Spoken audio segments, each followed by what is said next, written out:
Have products that you ordered and are ready to sell for this holiday season, are they stuck and won't get to you in time for Christmas this holiday season? Well, on today's podcast, we're talking about what is happening with all of the products, why they're not getting to you, and how you still can get around it and have such a fantastic selling season and make this your best year ever. Ready to start? Let's go.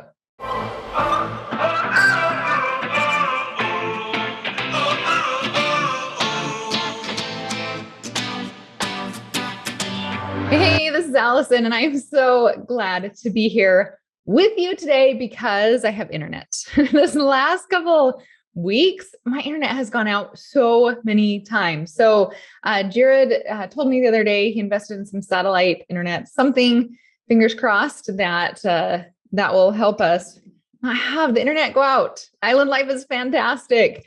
It's always fantastic, right? I can't complain at all. But it gets a lot more stressful when you own an online business and you don't have any internet. It's kind of hard. It's kind of hard to teach when you don't have that. So we do have someone outside drilling, getting us that satellite dish installed. So if it gets a little too loud, I may have to pause the recording and come back to it a little bit later. But I wanted to show up and talk about this topic because number one, you may have been seeing a bunch of memes going around the internet. It's this lady on a jet ski and it says that she is going to go get all the Black Friday specials. And then I've seen another one where a bunch of people are just playing in the ocean. And then behind it is a big boat with a whole bunch of containers and they're going to swim out there and go get their Christmas presents. Now, I know the supply chain has taken a bit of a hit this year. So we might as well laugh a little bit, right? These memes are so appropriate. But if you're an e-commerce business, it kind of like that humor may be harder to find when the products that you have planned to offer for the holiday sales are stuck out in that ocean or in a port somewhere. But you know what? Unexpected delays happen all of the time in business. And while this one is bigger than most, you can't give up hope. So today I'm going to share you why it's happening and give you some tips on how you can still have a very solid holiday season and wrap up your fourth quarter or holiday sales the strongest you ever have, even if you're still waiting for your ship to come in. Okay, let's go. All right, so here are some fun headlines that I've recently read about global supply chain delays. And I use the word fun very sarcastically. According to Forbes, no end in sight for the COVID-led global supply chain disruption. The next one, supply chain chaos is already hitting global growth and is about to get worse. That one was from CNBC. And then ABC News asks, what's causing America's massive supply chain disruptions, followed by untangling supply chain woes could take so much longer. And then how about the one from Washington Post that says, inside America's broken supply chain? The list goes on and on and on. And each headline brings more doom and gloom, which is why honestly, I haven't listened to the news for years. I actually don't even know how to watch it on TV anymore. And I have literally no desire. But I do realize that there is a problem right now getting merchandise from exporting countries like China into the United States. And a lot of people who have an e-commerce store selling physical products, they're experiencing delays. But I've been in e-commerce for well over a decade, and I've learned a lot about logistics because of it. So let me give you an overview. So back in the day, like your local grocery store would order and keep a lot of stock of inventory.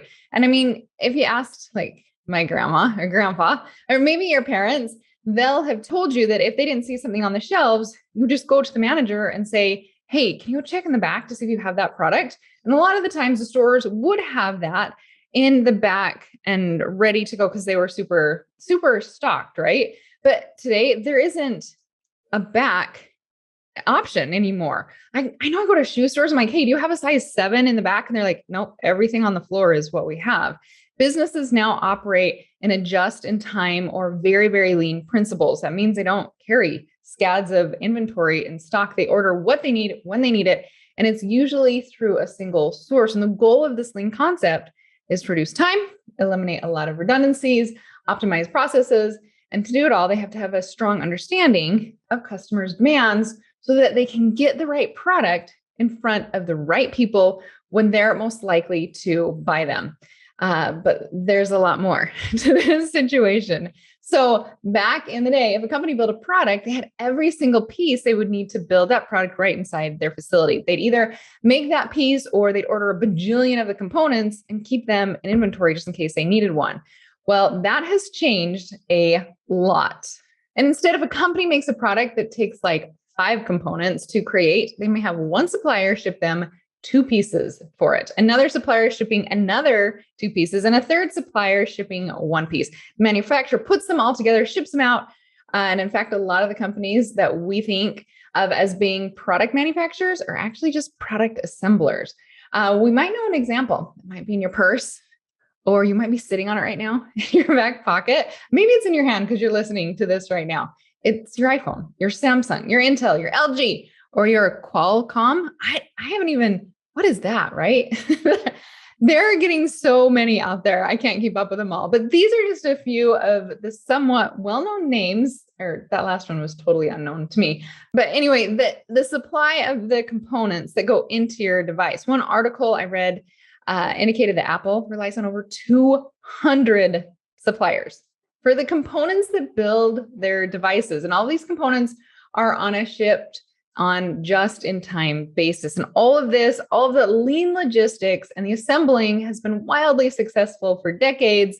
It was all running in the background of our lives, right? Ready for us to just trot into a store, get whatever we needed, and go out with whatever we needed. But then, dun, dun, dun, the pandemic hit. And a lot of things happened all at once. Manufacturing businesses started in Asia and rolling out around the world, had to shut down or reduce operations, either because workers were sick with COVID or in an effort to avoid the spreading virus, right? I know where I got my necklaces, they had to shut down. They were right in ground zero of where COVID started. And then, okay, get this, medical equipment, like mask, gowns, and other PPE items were being shipped out of China to places with little or no return trade. So all of those shipping containers that usually come back to China were essentially stranded. So a number of people who've been driving trucks, working warehouses, logistics, fulfillment industry, they were laid off too.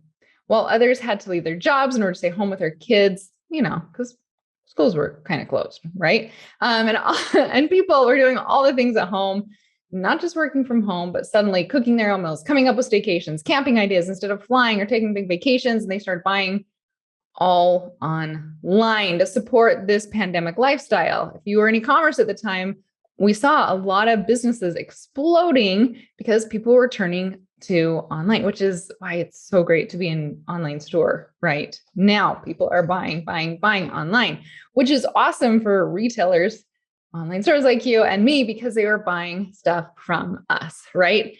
But here's the thing, manufacturers trying to get all their components so they could assemble and ship the items. And then they had to find containers to put those products in, along with cargoes that could ship and move freight. Then a bunch of the ships started arriving at the ports in California and other places, but there weren't enough people to unload them or transport the good. Why? Resurgence, of the stupid word I don't want to say anymore, mandatory quarantines, and quite honestly, people who didn't return to their old jobs because they found new work or higher paying positions or started their own online store, right? Oh, and did I mention one of the largest container ships actually blocked one of the main canals for a few days earlier this year so that billions of dollars worth of goods couldn't get through. So we're mixing this all together, like this big, huge pot, this big, huge, I don't know. I think of hocus pocus of all the stuff that's going in, and boom, this is where we're at right now. So I actually called Ryan from Active Freight, who is working on getting my containers to me right now. Yeah, I'm still in e-commerce. I'm waiting for products too. And I go to him for all my importing related items. He's such a fun guy. This is not sponsored by him at all. This is just who I use. It's Ryan from Active Freight. And this is what he told me. He said, outside of calling the militia to hijack the port, nothing can be done to speed up containers at the port. Blech. We have an unprecedented bottleneck of cargo along our ports, coupled with a shortage of equipment and manpower. There are some companies that have deep enough pockets to charter their own cargo planes and vessels, but for everyone else, time is the only fix. Now, eventually the problem is going to get solved. And some people think that it will be by the end of first quarter. And others think it's a full recovery, just a little bit longer out. But everyone agrees that it's also going to depend on whether we need see another surge or not. But you know what? We're not. I'm just saying that. Can I call that? I'm going to put that in the universe. We're done. We are so done with this. We're done. Okay. So here's another thing. Just because there are ships that seem a little dead in the water, it doesn't mean your business needs to be. There are things that you can do right now to keep things moving along. And I'm going to go through 4 different ways to help you to move your business forward. Because I do want this to be your biggest, best holiday season that you've ever had. So number 1, I want you to look for places to buy products. Look for wholesalers or makers who can get you product shipped in 2 to 3 days. That generally means going with a local or regional company, and make sure you communicate with them to verify that the products are in stock and they can ship within your time frame. Now, here's a great thing about this strategy. It's a fantastic opportunity to develop new relationships with vendors. You may find some that you're absolutely going to love to work with and who can provide you products you never even thought about offering before. Talk about a silver lining. I know Fair, FAIRE.com, Abound, Tundra. Those are some great places that you can find very unique items.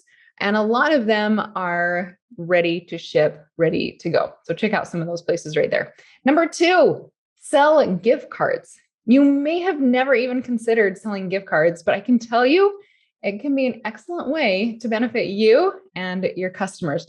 Okay, so let's be honest here. A lot of people would rather give a gift card to someone than instead of trying to pick out the gift that they might like, or in my case, they don't like. My dad's buying for a 17-year-old teenage daughter.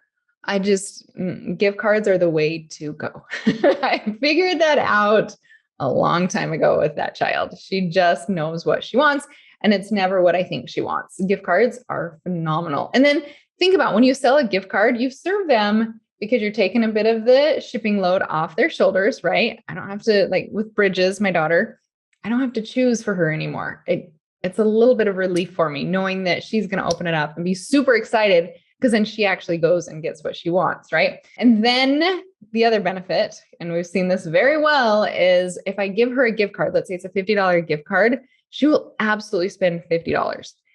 And more than likely, she'll spend more than $50 because nothing ever rings up to that exact amount, but she doesn't want to leave $2 or $3 on the card. And so she'll spend more of her own money on that, meaning an increase in overall sales. And another cool thing about gift cards is you can land yourself a new customer. If I'm giving a gift card to Bridges and she's never heard of that shop, she is going to go buy. And you've got a new 17-year-old customer who loves fashion. And if you treat those customers right, they're going to come back over and over and over. Make sure your gift cards are easy to redeem. Make sure they work on any of your merchandises you offer, including sell items too. And then also in many states, gift cards cannot expire for a minimum of 5 years. And like in some, like Montana, they can never expire. So make sure that you look. I don't let my gift cards expire when I offer those. I just used one today, and I think we got it about 6 or 7 years ago. I found it in the bottom of my purse, and I felt like I'd won the lottery. And when I typed it in, I was holding my breath that it still worked, and it did. So give your customers that awesome experience and just never let it expire. It doesn't need to. Okay, then here's a third one. Offer a buy now, ship later deal and sweeten the pot with an extra bonus. Something that you can send out with them for that weighted item. For example, if you're selling Comfy Cozy Cardigan, why not offer a pair of soft, colorful socks for free, right? It's just going to make them feel so good about your company. Maybe if you're selling a stainless cup, maybe a nicely packaged metal straw and a straw cleaner set. Something that goes above and beyond. What about selling a letterboard? Offer a set of extra letters. How many times has your kid stolen a letter off your letterboard and you can't spell out the word that you want to? Drives you nuts. Well, serve your customer. I remember when we offered letter sets probably 3 years ago. I think we got a whole extra alphabet for under 50 cents. Very, very worth it to be able to offer that. Okay, then a fourth one, sell older inventory. I love this one so much, and I'll tell you why in just a little bit. Pull out products that you have left over from different sales that you've done before. Look at them with a new eye. Yes, go to Pinterest for some inspiration if you need to. What could you do to spruce it up or repackage it? What if you took that product with a whole different photo shoot and add in the seasonal elements to it? What about changing the description to make it more appropriate for the upcoming holidays by giving or helping people to think of gift ideas? I know this is why it's one of my favorite. I'm actually wearing purple shoes when I go running now. First, I was like, no way would I run in purple shoes. But when I went shopping here in Puerto Rico, they didn't have a big selection. And those new purple shoes became absolutely the most wonderful things ever. I saw them through a new lens, and now I run with purple shoes and I love them. Everything else was out of stock. So I'm super happy with those purple shoes. Okay. By taking this new approach, you can solve two problems. Number one, clear out leftover inventory. And two, you can still have a solid sales season, even if your products that you've ordered for Christmas are still bobbing around at sea. Now, giving you these ideas, I don't want you to think that I'm taking this situation lightly in any way. These issues at the port, super frustrating, and you're going to probably feel discouraged at some point. I know I've dealt with it and delays throughout the years that I've been working in e-commerce. And this was all without COVID, all without global supply chain stuff that's happening. So let me give you an example. Okay. One time I ordered a whole bunch of these Father's Day ties, and I didn't know that you had to have made in China on the tie. And so it got stuck in customs. And I knew this was going to be such a huge seller, and I was counting on it, but because the tag wasn't right, it was held in customs for months. And yes, I had to pay extra for it to be held in customs. So here's a little underlying thing. Make sure if your products come from China, you always have a tag on there or a sticker or something on your product that says made in China. This was a total gut punch to me. I didn't know this. I didn't know it could happen, right? I was so mad. I was frustrated, discouraged. And honestly, I was ready to pull my hair out. But I had to switch it and say, what can I do? What can I do about this? So I found a product locally that I could get for Father's Day. It arrived right when I needed it. And it was great, right? It was great for that sale. Did it perform like I think the ties could have at this time? No, probably a little bit lower, but that's okay. I still served my customers and they really liked it. And if I would have just been like, I can't do this at all, I would have missed out on those Father's Day sales. But that's just part of the whole story. So eventually the products finally did come in after Father's Day, right? And then I put it into my new inventory. I put up new pictures, new descriptions, and I was able to promote it during other heavy sales times of the year, like Grandparents' Day in September. We did a 4th of July run on it, and it ended up selling really well, just as I thought it would. It was just a little later than expected. So that's why I'm encouraging you to look at what you can be doing instead of what you can't control, right? Get resourceful. Look at this as an opportunity rather than a setback. New suppliers, different product, unique packaging, and they can all be options that you can pursue. In short, products may be stuck, but you don't have to be. It can be smooth sailing from here on out. So I would love to know what you're planning on doing moving forward in the weeks ahead. Are you going to use some of these ideas, the 4 ideas I gave you? Do you have another one? I would love to know. Post it in direct messaging. I want to read what you're doing. And then go out there and have a beautiful, beautiful sales holiday. And I'll see you next week. We'll talk to you later. Bye.